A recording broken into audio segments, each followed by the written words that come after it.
ماشاءاللہ بہت محنت کی ہے بچوں نے، اور بچوں سے زیادہ محنت کی ہے استاد نے۔ دعا کریں اللہ پاک ان سب کو دارین کی برکت نصیب فرمائے۔ آگے والے طالب علم تشریف لائیں گے محمد فہد۔ نعرہ تکبیر، نعرہ رسالت، نعرہ تحقیق، نعرہ حیدری، تاجدار ختم نبوت۔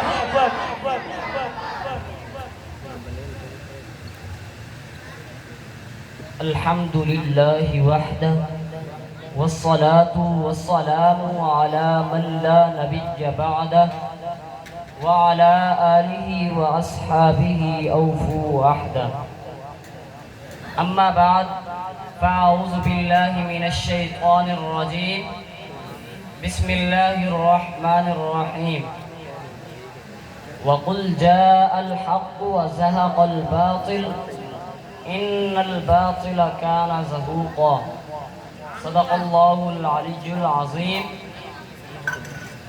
شہادت ہے مطلوب و مقصود مومن، شہادت ہے مطلوب و مقصود مومن، نہ مال غنیمت نہ کشور کشائی۔ جناب صدر اور مہمانان گرامی قدر اور گلشن مہریہ کے چمکتے پھولوں، آج مجھے جس موضوع پر اظہار خیال کا موقع ملا وہ ہے امام حسین اور حق و باطل کی جنگ۔ جناب والا امام حسین نواسہ رسول صلی اللہ علیہ وآلہ وسلم جگر گوشہ حضرت فاطمہ الزہرا رضی اللہ تعالی عنہ اور حضرت علی رضی اللہ تعالی عنہ کے فرزند تھے۔ آپ نے اسلام کی سربلندی، حق کی حفاظت اور باطل کے خاتمے کے لیے عظیم قربانیاں پیش کی۔ واقعہ کربلا صرف ایک جنگ نہیں بلکہ حق اور باطل کے درمیان ایک عظیم معرکہ تھا۔ ایک طرف ظلم، جبر اور باطل تھا، دوسری طرف حق، صداقت، صبر اور دین اسلام کی حفاظت کا جذبہ تھا۔ امام حسین نے ظلم کے سامنے سر جھکانے کے بجائے شہادت کو قبول کیا اور قیامت تک کے لیے حق کا پرچم بلند کر دیا۔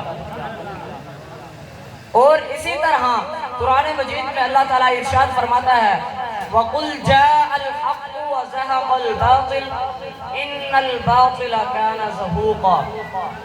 کہہ دیجئے حق آ گیا اور باطل مٹ گیا، بے شک باطل مٹنے ہی والا ہے۔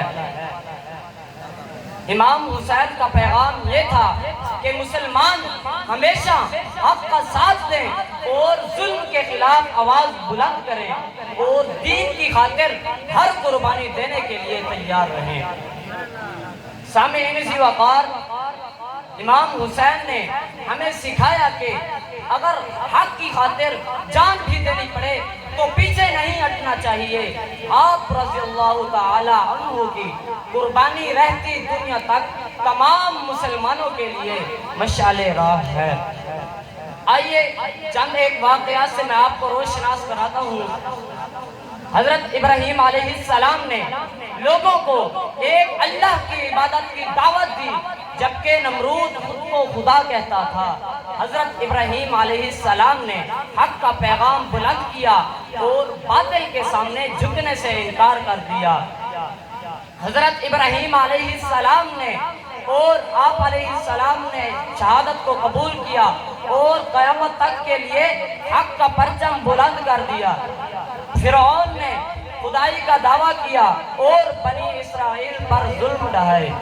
نمرود نے آپ علیہ السلام کو آگ میں ڈال دیا مگر اللہ تعالیٰ نے آگ کو ٹھنڈا اور سلامتی والا بنا دیا۔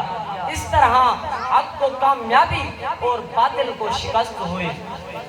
اور اسی طرح امام حسین نے ہمیں سکھایا کہ اگر حق کی خاطر جان بھی دینی پڑے تو پیچھے نہیں ہٹنا چاہیے۔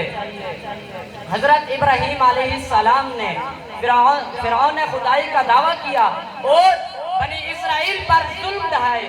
حضرت موسیٰ علیہ السلام نے اللہ کے حکم سے حق کی دعوت دی مگر اللہ تعالیٰ نے حضرت موسیٰ علیہ السلام اور ان کے ساتھیوں کو بچا لیا، اور فرعون اپنے لشکر سمیت سمندر میں غرق ہو گیا، اور حق کی فتح باطل کی شکست کا عظیم واقعہ ہے۔ جناب صدر، کربلا میں امام حسین نے ظلم اور باطل کے سامنے سر نہیں جھکایا بلکہ شہادت کو قبول کیا، اور اسی طرح آپ نے دین اسلام کی سر بلندی کے لیے اپنی جان اور اپنے اہل خانہ کی قربانیاں پیش کی۔ اگرچہ ظاہری طور پر آپ شہید ہوئے لیکن حقیقت میں حق کامیاب ہوا اور باطل ہمیشہ کے لیے رسوا ہو گیا۔ میں اپنی تقریر کا اختتام اس شعر سے کرنا چاہتا ہوں۔ قتل حسین اصل میں مرگ یزید ہے، قتل حسین اصل میں مرگ یزید ہے، اسلام زندہ ہوتا ہے ہر کربلا کے بعد۔ والسلام۔